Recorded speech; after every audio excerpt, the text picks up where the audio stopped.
para as próximas 2 aulas.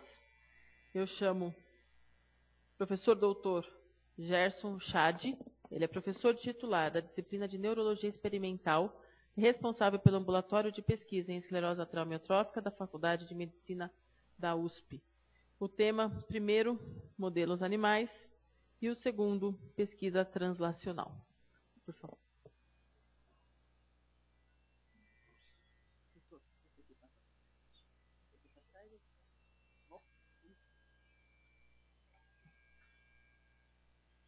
Vou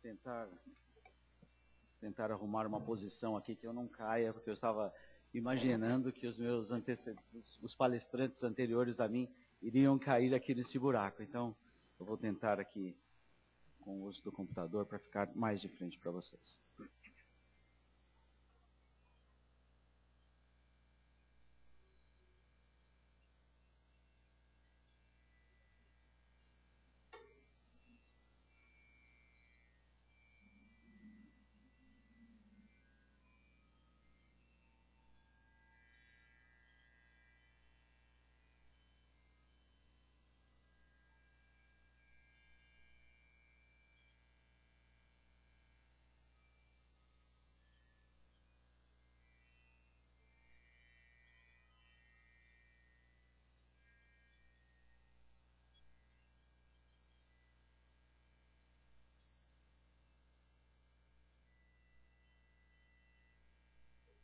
Bom, inicialmente eu quero agradecer o convite da comissão organizadora, especialmente o professor Acari,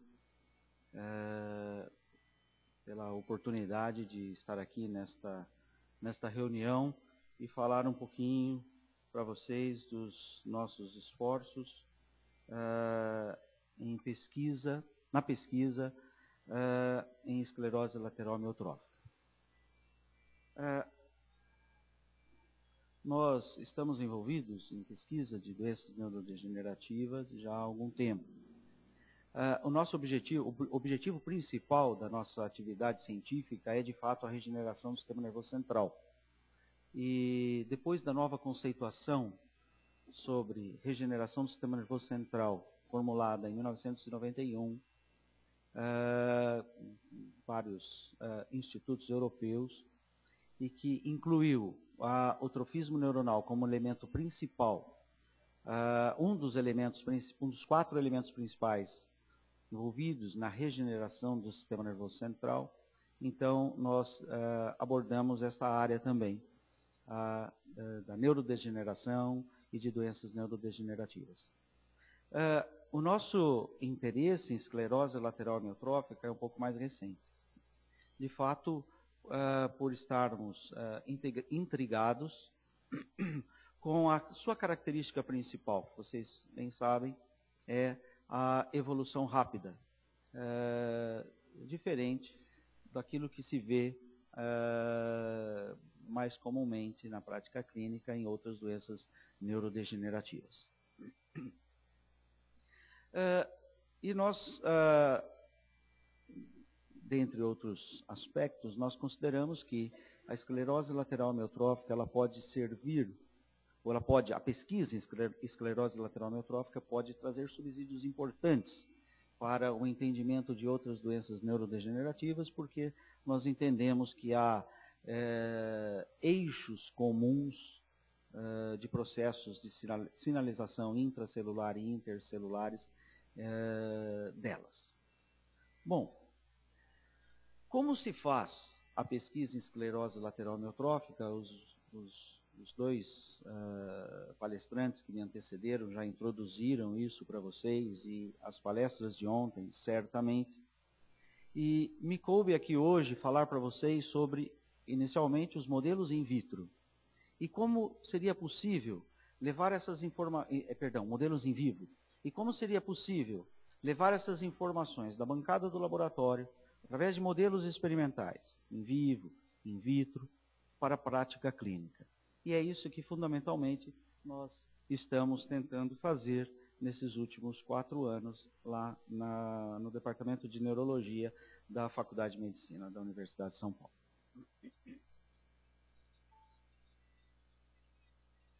Bom,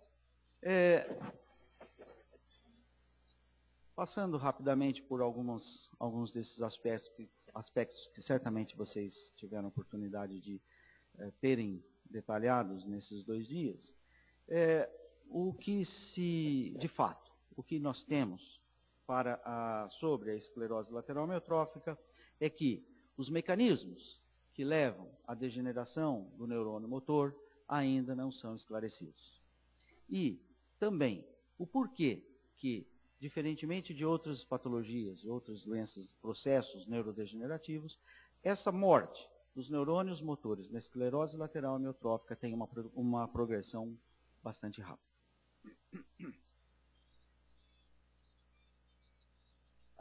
Vocês tiveram a oportunidade de ver as formas clínicas da doença. Só rapidamente, também a nossa colega já falou sobre os principais genes que apresentam mutações que se relacionam direto ou indiretamente à esclerose lateral amiotrófica. Até algumas semanas atrás, né, como a nossa colega disse, quer dizer, a maior frequência de mutação em esclerose lateral amiotrófica era no gene da SOD1 humana.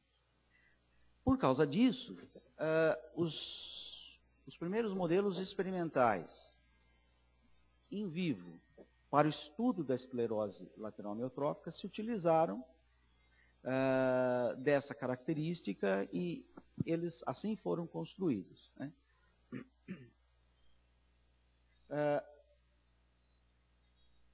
De fato, até a descoberta da expansão de nucleotídeos do cromossomo 9, que apresenta uma prevalência bastante alta na esclerose lateral amiotrófica, principalmente aquelas associadas à degeneração lobar frontotemporal,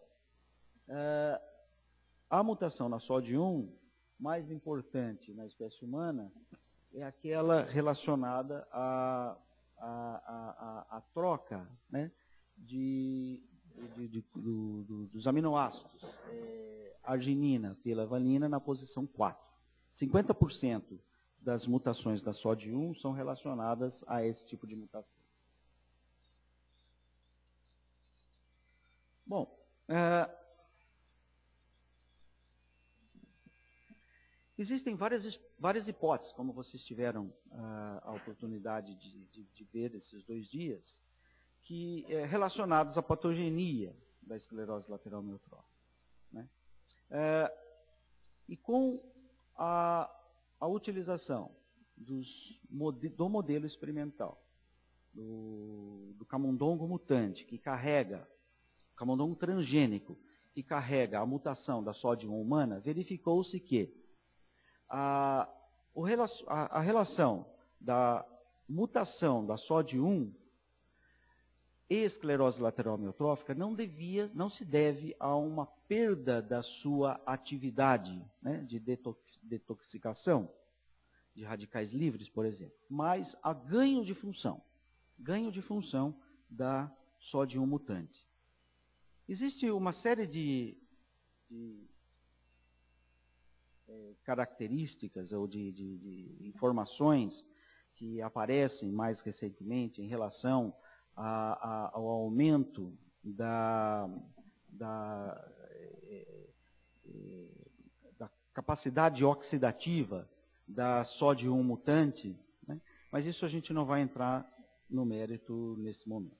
Bom, então, o que acontece de uma forma geral e bastante resumida, né? Então, no modelo do camundongo transgênico para SOD1 mutante humana, então observa-se a formação, como já foi dito, agregados proteicos de diversas naturezas, danos do citoesqueleto, excitotoxicidade glutamatérgica, estresse oxidativo, né?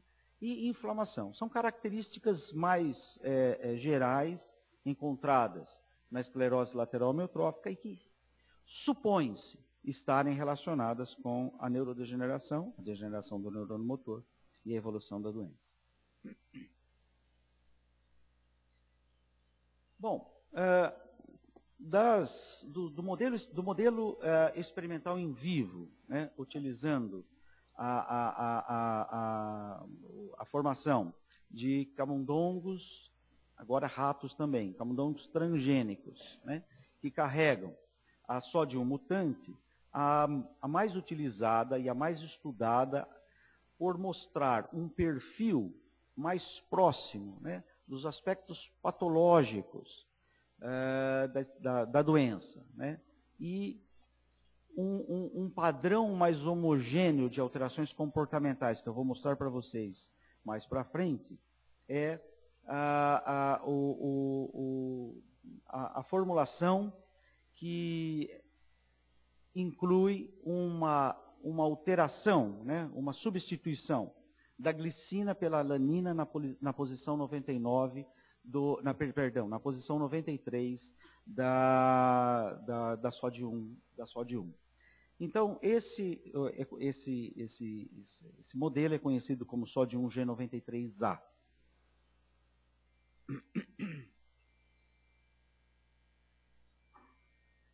Bom,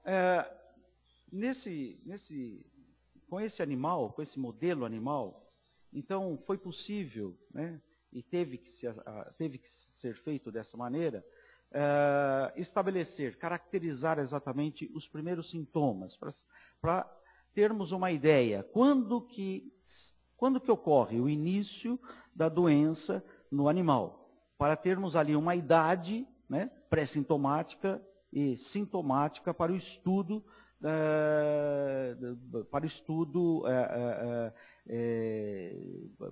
do modelo. Então, o modelo tem sido utilizado bastante para o entendimento da fisiopatologia da esclerose lateral amiotrófica, como nós vamos ver, para estudos in vitro e in vivo. O papel das células neuronais e não neuronais, como o Dr. Miguel mencionou, quer dizer, hoje nós temos aí uma vasta literatura mostrando que as células não neuronais, principalmente o astrócito, mas também a microglia, possivelmente outras, como eu vou falar para vocês, né, desempenham um efeito tóxico aos neurônios motores, e parece que esse efeito tóxico é, de fato, o responsável pela progressão rápida da doença, e não como o estopim para a morte do neurônio motor. Progressão rápida da doença, e não como o estopim para a morte do neurônio motor. E, possivelmente, né, isso foi bastante utilizado, se bem que os resultados são, se você fizer um estudo de meta-análise bastante acurado, você vai ver discrepâncias importantes, né? Mas o modelo do camundongo transgênico, que carrega a sódio 1 mutante, né, com aquela troca na posição 93, também é usado, tem sido usado para testes de intervenções terapêuticas, como a gente vai mostrar alguma coisa para vocês. Bom, então aqui essa publicação de alguns anos atrás mostrou que, de fato, esse modelo da G93A é um modelo que mais se aproximaria, dentro da característica de um modelo em camundongo, né, e seria o mais ideal para o estudo in vivo da esclerose lateral amiotrófica.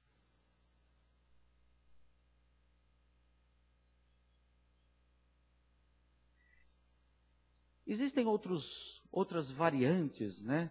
Eu coloquei essa aqui só para ilustrar do que tem sido feito em relação a modelos em vivo, né? Por exemplo, esse publicado por Clemente em 2003, que utiliza a metodologia da CRE-recombinase, né? Onde é possível, com essa metodologia, colocar uma quantidade variável de genes mutantes dentro de células, X e Y. Então, com esse modelo, Clemente e colaboradores demonstraram que é necessária a presença de uma certa quantidade de expressão gênica, né, da sódio 1 mutante no neurônio para que a neurodegeneração seja observada no animal. Entretanto, quando ele modificou a quantidade da expressão da sódio 1 mutante na microglia, isso, por exemplo, a quantidade de microglia, que isso é possível se fazer, a quantidade de microglia que vai expressar a sódio 1 mutante, quando ele manipulou esse sistema, ele observou o quê? A diminuição da quantidade de microglia expressando a sódio 1 mutante levava a uma diminuição, um retardo na progressão da doença. Os animais morriam mais tarde, né? E o contrário foi observado quando uma maior quantidade de microglia expressavam a mutação na sódio 1. Bom,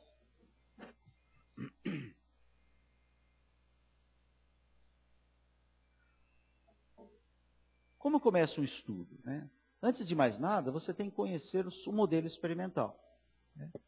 Então, esse modelo experimental, ele reproduz algumas das características, né, daquilo que se conhece sobre, por exemplo, a patologia da doença, né?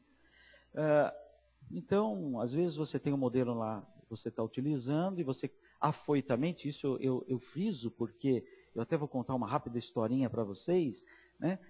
Muitos pesquisadores querem um modelo para fazer um determinado experimento e não se preocupam em avaliar se aquele modelo de fato está reproduzindo as características daquilo que é preciso, ou minimamente preciso para o estudo da patologia, né? Então, por exemplo, é importante que se avalie, né? É importante que se avalie, por exemplo, se o que está aqui a medula espinal, né, do animal, o que está aqui os neurônios motores evidenciados imunistoquimicamente pela técnica da acetilcolinesterase. Aqui os neurônios motores começam a apresentar características de alterações morfológicas já no início, na fase inicial da apresentação sintomática da doença, que eu vou detalhar depois.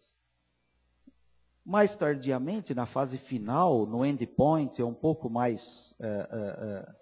para trás, observa-se que os neurônios motores da medula espinal desses animais desapareceram. Então, neste caso, né, mostrou de fato que esse modelo ele pode ser, pelo menos por essas características, pode ser utilizado para o estudo da esclerose lateral amiotrófica. Outras características importantes, por exemplo, um dos efeitos, uma das observações mais precoces na esclerose lateral amiotrófica, isso não só no modelo animal, mas também no paciente, inclusive antes do aparecimento da sintomatologia, é a ativação de astrócito e microglia, que são células gliais, como o Dr. Miguel mencionou, né? Ativação de astrócitos e microglias próximo do corpo celular, próximo do pericárdio do neurônio motor, lá na medula espinal. Então, você tem que avaliar isso também. E aqui a gente observa, né, no próximo slide, um animal não transgênico, né, um animal normal, tá certo? E aqui, animais que carregam a sódio 1 humana mutante, a gente observa ali na região do corno anterior, onde estão os neurônios motores, os astrócitos completamente diferentes dos animais controles, né? Os astrócitos em grande tamanho, ativados com grande quantidade de prolongamentos saindo do seu corpo celular. Isso chamou a atenção dos pesquisadores.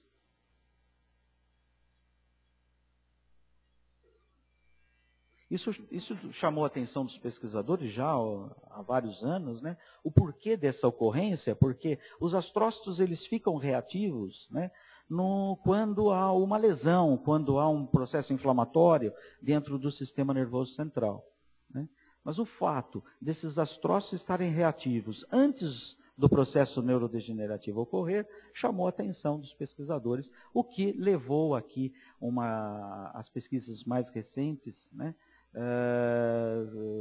na avaliação do possível efeito tóxico dos astrócitos, né, ao neurônio motor no processo degenerativo dessas células.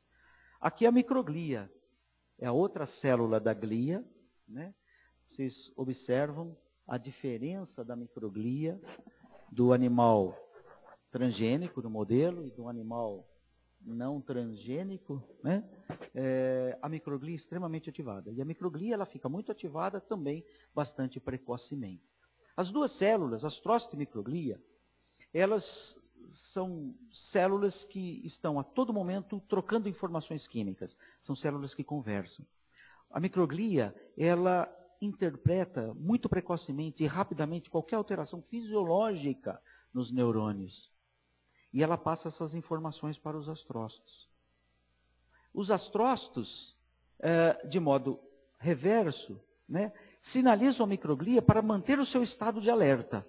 Isso é extremamente importante, é uma conversa constante. Para continuar trazendo informações do neurônio para os astrócitos. Os astrócitos o que fazem? Num primeiro momento, isso em condições normais, passam a produzir substâncias que vão tentar trazer o neurônio ao seu estado normal, ao seu estado de normalidade homeostática. Isso é o normal que ocorre para, por exemplo, para a lesão, para a isquemia, né? Isso é feito de modo muito exuberante, por isso que essas células ficam ativadas dessa maneira. Até um determinado ponto. Quando o sistema percebe que o neurônio não tem mais condições de se proteger e de se manter vivo, aí a sinalização ela reverte para que haja a morte do neurônio e a eliminação rápida do neurônio. Isso é um processo que ocorre em qualquer evento tóxico, evento neuropatológico no sistema nervoso central. Como isso ocorre na esclerose lateral amiotrófica, né, numa fase pré-sintomática, numa fase pré-clínica, ainda não se sabe. Mas considera-se que essa interpretação, essa análise, pode ser de extrema importância, né, para o entendimento de como, de fato, o neurônio motor morre na doença.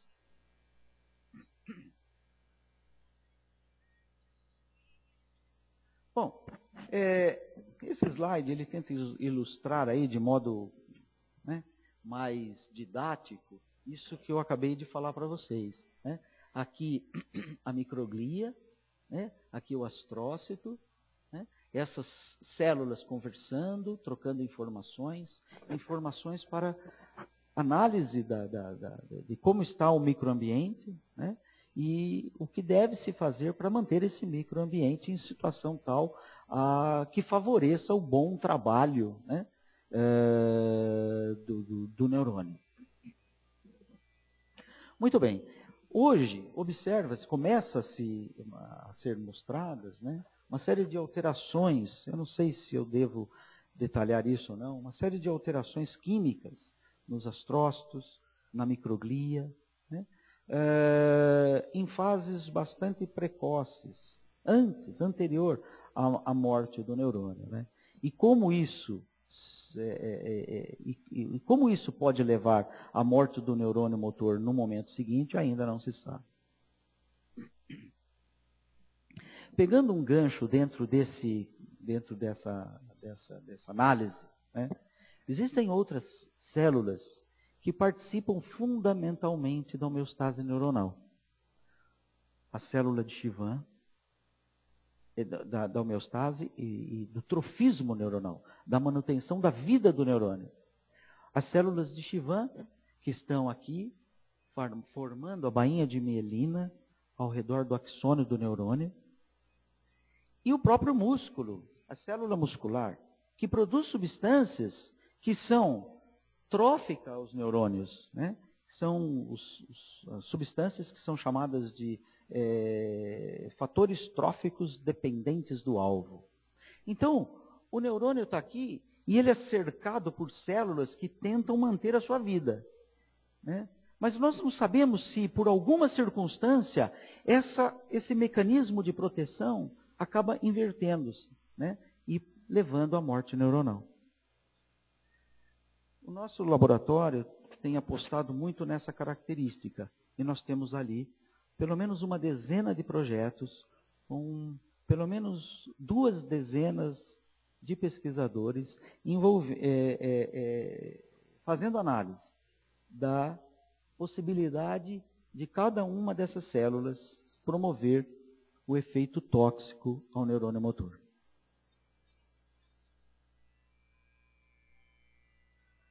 Aqui é uma outra ilustração que saiu recentemente na literatura, né, chamando a atenção do possível efeito tóxico exercido por um revés dessa sinalização dessas células que estão próximas ao neurônio motor. Devo aqui salientar que nenhum dos conceitos ou nenhum dos pesquisadores que formulam essas hipóteses, né,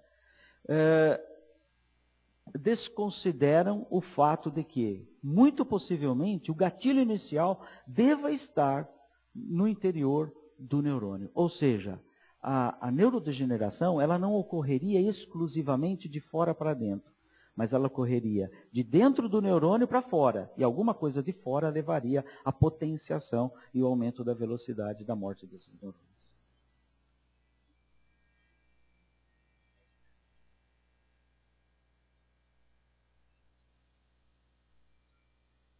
Aqui, se você bateu errado, ele fica com um delay. Bom, muita coisa pode acontecer. Eu trouxe aqui mais para mostrar para vocês, o tópico da aula não é discutir os mecanismos neurodegenerativos, mas, por exemplo, aqui, algo que se fala bastante agora, recentemente, é a fragmentação, por exemplo, do aparato de Golgi, né? Então, fragmentação do aparato de Golgi, como é observado aqui, aqui é uma célula, aqui a presença de agregados só de nessa célula, isso é uma biópsia de medula espinal de pacientes, perdão, não é uma biópsia, é material pós-mortem de paciente com esclerose lateral amiotrófica. Aqui o acúmulo de sódio 1 e numa secção vizinha, imediatamente vizinha a ela, observou-se aqui a fragmentação do aparato de Golgi. Esta mesma característica observada em material pós-mortem de pacientes com esclerose lateral amiotrófica também foi descrita no modelo animal do G93, sódio 1 G93A.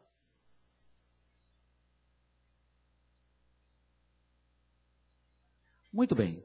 Então, rapidamente, como é feito o modelo, né, é o modelo mais utilizado para o estudo da esclerose lateral amiotrófica, então é induzida a superovulação nos animais, né? Aí é feita a fertilização in vitro, uma grande quantidade de células, e então nesta célula é colocado o gene sódio 1 mutante humano. Então, e aí é feita a fertilização, esses ovos são colocados nas fêmeas, né, e é gerado, então, embriões e novos animais que vão carregar, são animais transgênicos, que vão carregar a sódio 1 mutante humana. Que é um problema sério. Como conseguir isso? É fácil. Você compra. O problema é a burocracia para trazer esses animais de fora para cá. Nós levamos 1 ano e meio para termos esses animais no nosso laboratório. E depois nós levamos mais 1 ano e meio para expandir a colônia e mais 1 ano para, de fato, vermos se aqueles animais que nós expandimos são idênticos aos animais sódio 1 G93A, utilizados nas pesquisas no exterior. Então, os meus alunos entendem isso. Se você quer fazer um negócio sério, você precisa cercar-se de todas as avaliações da especificidade daquilo que você está trabalhando. Senão você pode, certamente, obter um resultado que você vai ter uma publicação, porque ninguém fez aquilo naquele momento, mas aquilo não vai servir para nada alguns anos depois.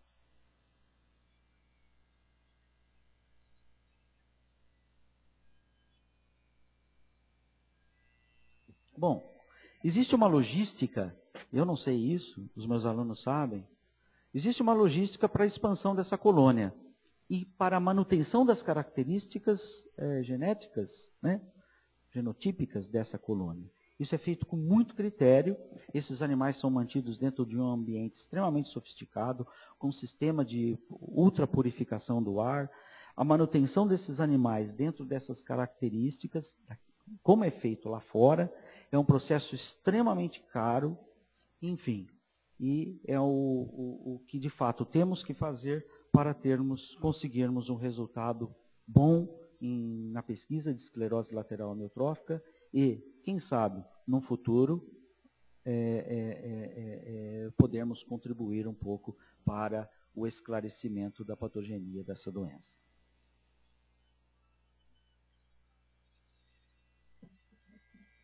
Existe uma literatura preocupada com isso, e isso deve ser seguido, né? Então, o que deve ser feito para você optimizar e manter uma colônia de animais transgênicos, né, da maneira como deve ser?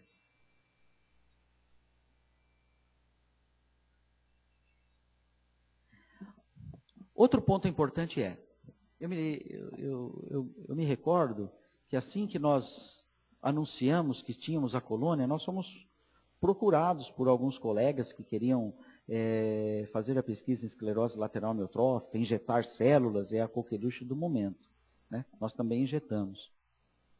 E nós estávamos numa fase de caracterizar, avaliar se a apresentação clínica, né, sintomatológica dos animais no modelo era de fato, né, aquele anunciado por quem vendeu o animal e pelas publicações que antecederam, né? E a pressa era tanta de fazer injeções de células que esse fato não quis ser considerado, né? A pessoa queria os animais e não queria ouvir nada da gente sobre, né, qual era o perfil comportamental desses animais. Então,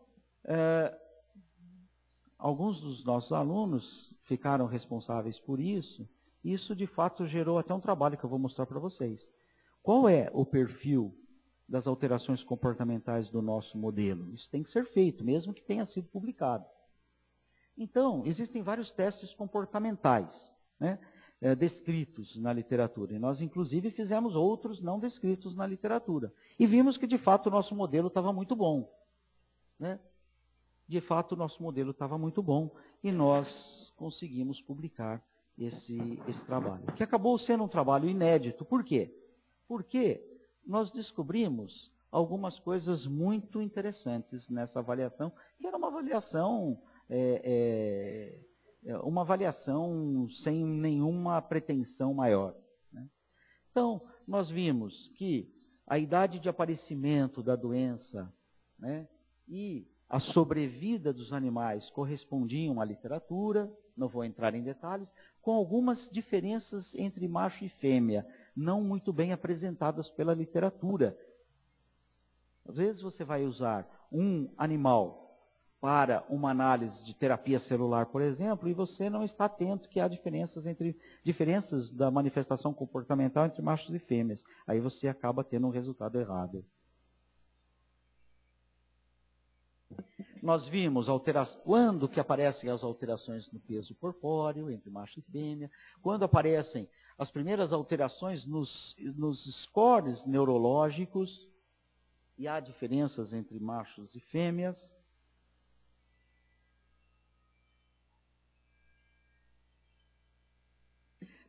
Testes como os famosos testes para a esclerose lateral amiotrófica, né, Rotarod, o hanging wire, a capacidade do animal ficar pendurado em uma grade de fios, o plano inclinado e assim sucessivamente.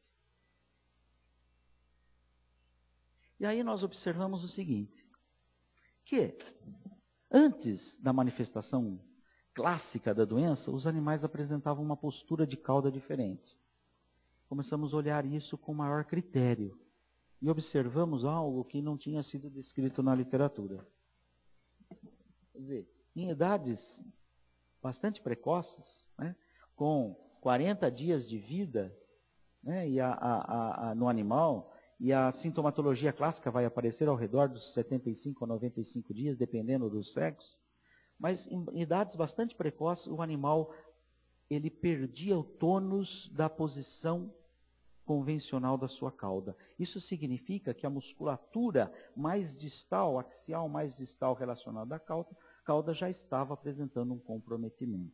Isso foi um fato novo.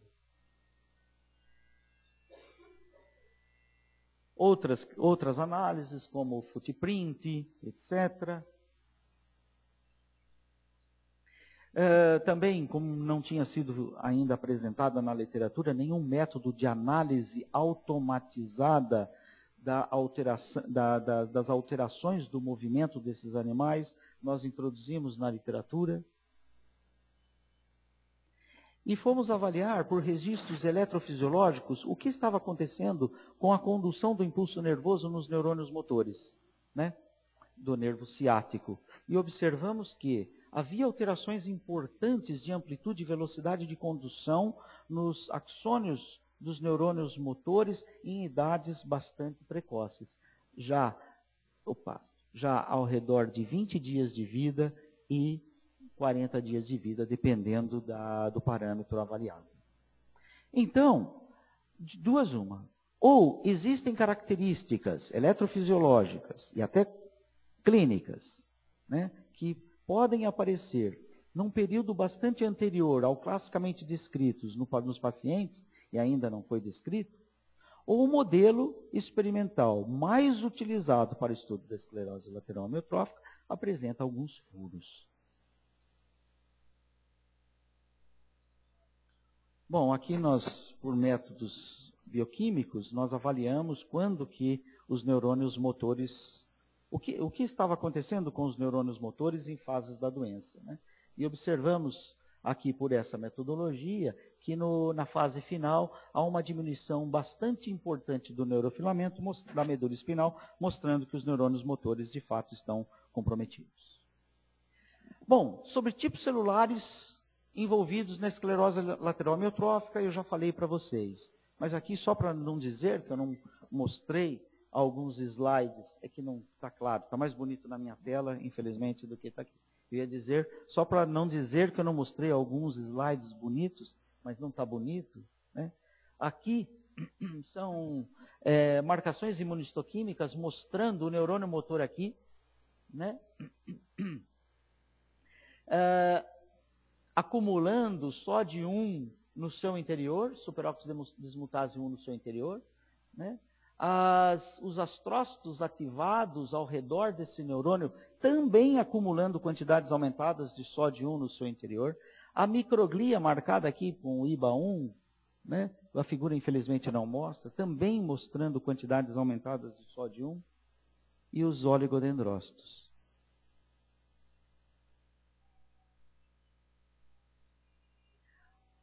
E daí?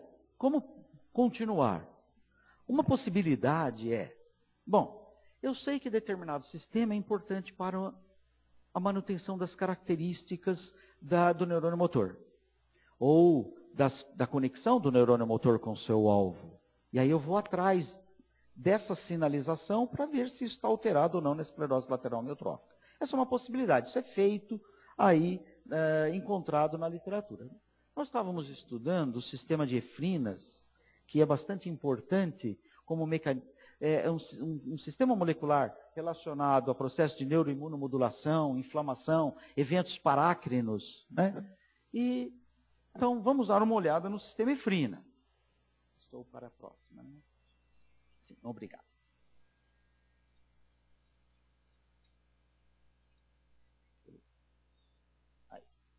E aí observamos, de fato, que o sistema efrina é uma família de moléculas, né? O sistema efrina apresenta alterações bastante significativas na medula espinal, né? Então, muito possivelmente, o sistema efrina esteja do camundongo transgênico no início da fase sintomática, né?